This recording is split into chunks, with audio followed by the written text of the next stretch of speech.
St. Louis, the gateway to the West, is now the gateway to the best. Swing and get up, baby! Get up! Get up! Get up! Get up! Home The game is over. The series is over. The wait is over. What's a happening, nerds? I upgraded one of my binders, and I'm a big binder guy, and especially in today's environment of the high card prices and what have you. One of the things I like to do, and I'm sure y'all like to do as well, is go through your cards, organize your cards, and just enjoy them, right? And so what I did was I upgraded one of my binder collections, the physical binder itself. And the collection that I upgraded was my Cardinals Hall of Fame and Museum collection binder. I've showed this a whole bunch where I had it in this collector's album, very thin, nice form factor binder. And don't get me wrong, it was great. But like I talked about in my class of 2026 video, was this year Albert Pujols is getting in, and I only have one of his rookie cards, which is his first Topps card, right? And it was, well, what am I going to do for that collection? Because not that I'm like a condition snob or anything, but the 2001 Topps is a very condition sensitive set, because of the edges and what have you with the coloring. So I did not want to take that card out of its top loader and put it into that page, just because it just didn't feel right, So my solution was to put his 2002 Topps card in there.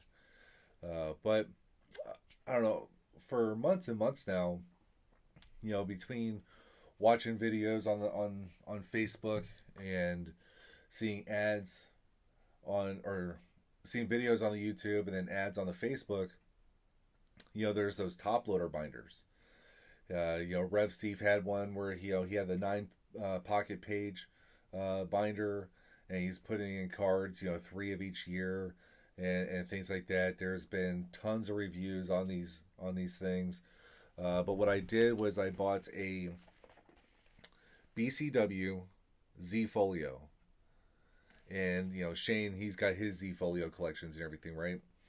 And, but one of there were some reasons why I had been putting it off, kind of thing. When, with these binders, and I'll change the vantage point to get into it, but you notice that the pages are black. It's front and back. So what you cannot do is you cannot see the backs of the cards. And for the most part, I like to see the backs of my cards, right? But then I was thinking, with this collection, I don't really care about the backs of the cards as much, because it's all about the subject matter on the front. It's the player and it's the year of the card, which, a 1985 card, I know it's 1985 when I look at it. It's a 2001 card. I know it's 2001 when I look at it. It's those kind of things. And so then it got me thinking, okay, well, I don't really care about the backs of the cards. The other thing was, and I don't know if y'all feel the same way, is when you're looking through pages in a binder, if that's your thing, it's the 9 pocket pages. There's just something satisfying about a 9 pocket page. You're looking at all those cards and everything. Well, the top load binders that have the 9 pocket pages, those things are dimensionally big. The length and width, right? They're pretty large. And I was thinking, it's maybe if I had like a bigger space, like a table or something like that, then that would be a good place for it, because it could be like one of those like coffee table books or something, right? But so it was a little bit big for me. Whereas this 4 pocket page binder dimensionally is the same as your standard binder. So I like that. Now this is considerably thicker, and I will get into that later. But so that was always kind of a drawback. I'd rather have 9 cards to a page versus 4, but then the size, and so I had just been putting it off for a long time. Then what I was doing was, like I said, I was watching some videos, seeing some ads, and so what I did was I got out my Cardinals Hall of Fame Museum collection, and I started doing some like math in a way. Like if I were to plan it out, like how would this look? How would this work in a binder? If okay, 1, 2, 3, 4, 1, 2, 3, 4, 1, 2, 3, 4, and the conclusion I came to was that this could actually work out perfect, and not that it's absolutely perfect with regards to the product and everything, but it works out phenomenal, and I'm so much happier with how this binder presents now. And so what I'm going to do is I'm going to change the vantage point, flip through some pages to kind of show you what I'm talking about, continue to give some more of my thoughts, and let's get at it. Alrighty, so here is the binder itself, and like I said, the length and width and everything is the same as your standard binder, but because it is top loaders, considerably thicker. It's got a nice zip up and everything, so the cards are pretty well secure in here, along with the top loaders themselves, and then how you insert the top loaders in there. So one of the things I did was I created new dividers and everything, and I don't know how well it's going to show up in this angle, but I got like glitter paper, so it's like a white sparkle in a sense. But and you can see how easy it is to take the cards in and out. But I'm not going to get too much into the cards themselves. But like I said, it's got 4 cards to a page. I like having the dividers in here, and so I started doing some math. So it was like, okay, here's 1, 2, 3, 4, and you keep going on and on and on, and that's the inaugural class. And you see it kind of finishes out nicely in multiples of 4. And so then you go to the class of 2015, and this is like the last year in which it kind of doesn't fit perfect, but it's good enough, right? So you have your class here, but then there was one more, and that was Bob Forsch. So it kind of goes on to this next page. Now, I had the choice of like, okay, do I start from that next spot like I did in my 9 pocket page, or do I just break off and start its own? And so what I did was I decided to break off and start its own. And you'll notice here there's these blank top loaders. That serves like 2 functions in a way. It's okay, well, my spare top loaders, I'll always have those, right? But one of the things that I noticed was that when you put them in, these pages very, very much like to be maxed out, I think is the best way to describe it. So when I did not have these blank ones in here, the corresponding cards on the other side really liked to slide around a little bit kind of loose, right? If you notice, I've been doing this because I don't know, there's something wrong with me, but they do shift a little bit, and maybe as the pages wear in and they start to form like a memory or whatever, maybe they won't do that, but they do, and I just keep doing it. Not that the cards are going to slide out, of course, because the openings are opposing, so they would just slide into each other.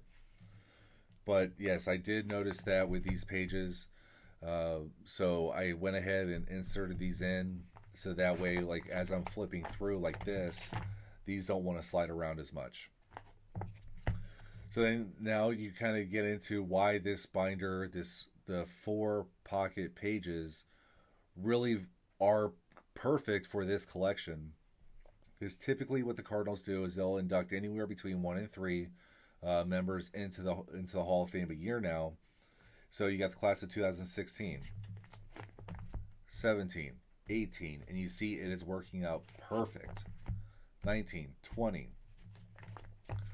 And then they had lesser numbers in some years, okay, but it still works out to where they're on one page. And this is really cool because as I'm going through it now, the focus is on this class. The focus is when I'm on this page, it's on this class, and so forth and so on. You keep it moving, right? And, after I put all the cards in here, I enjoy that much more than I had anticipated. So now we get into another positive side effect is because it's top loaded, now the card for Albert Pujols that's going to be represented in this collection is his first Topps card, 2001 Topps traded.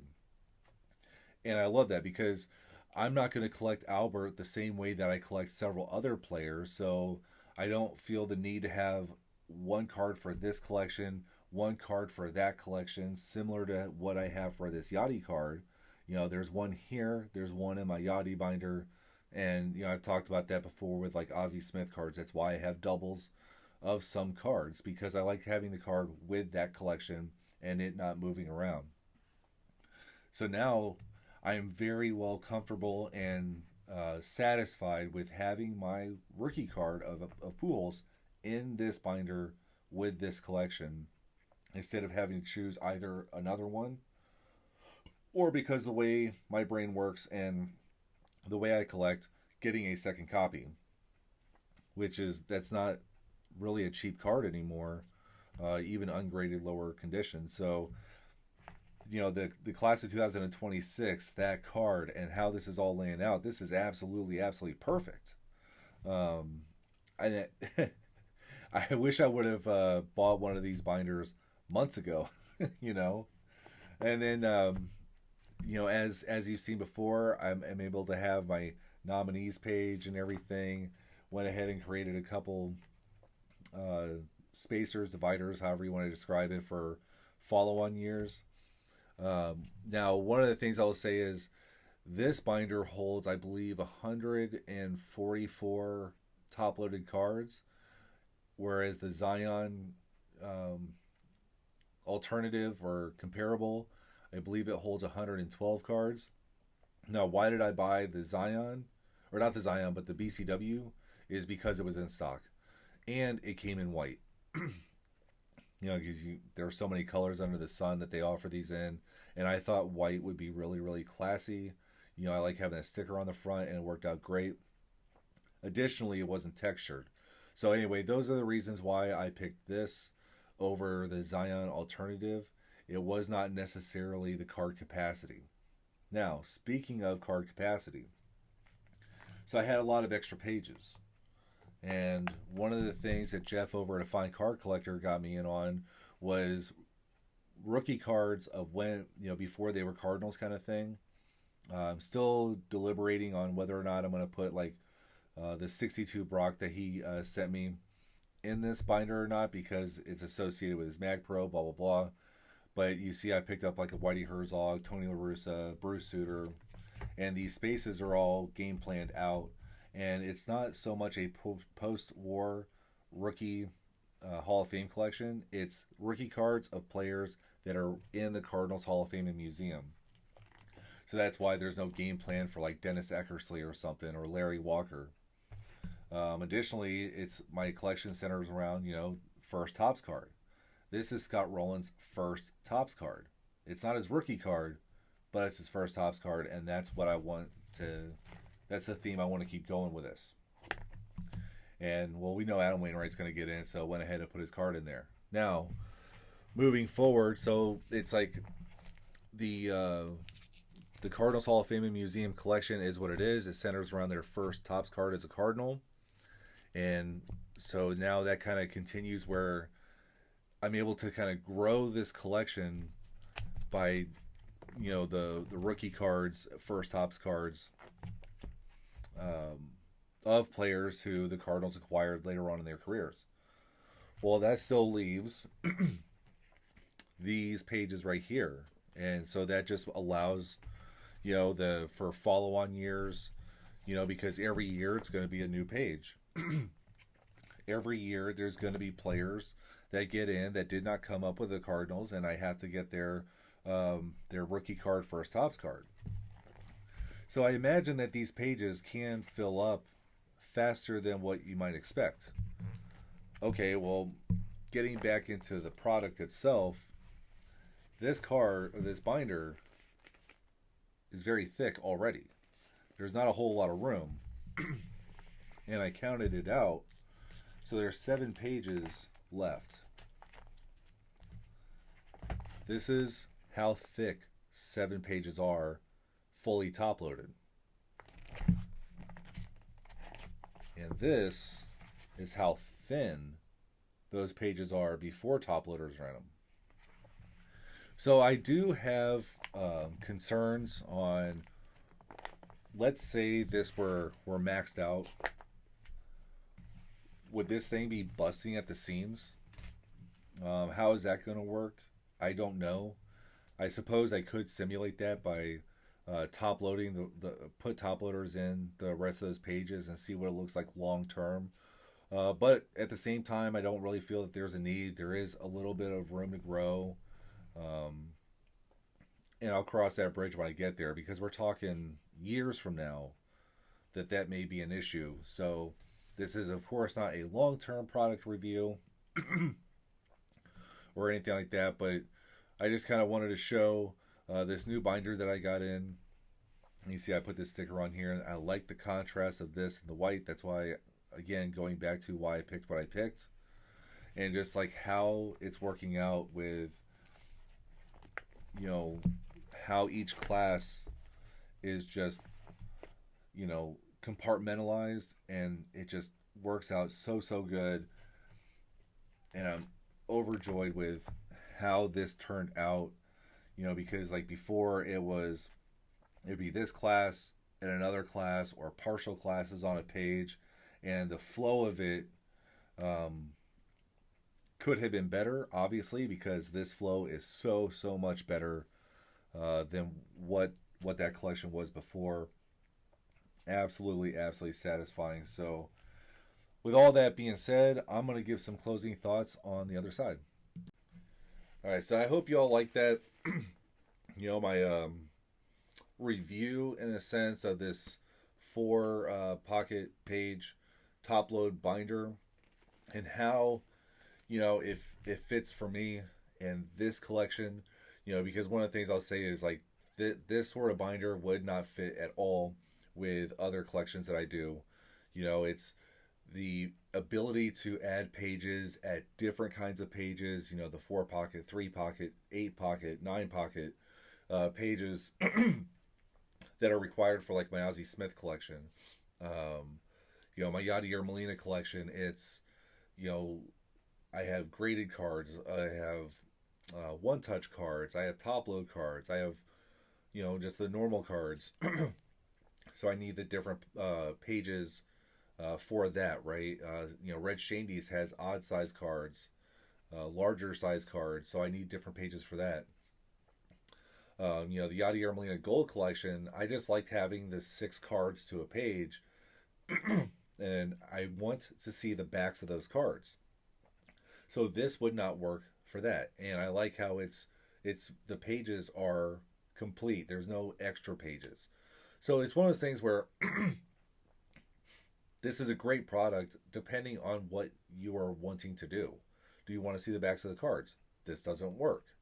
You know, do you want to have flexibility with your binder? Then this wouldn't work. But for this, I love the presentation, the security, just the feel, and just everything about it for this collection, and it just worked out phenomenal.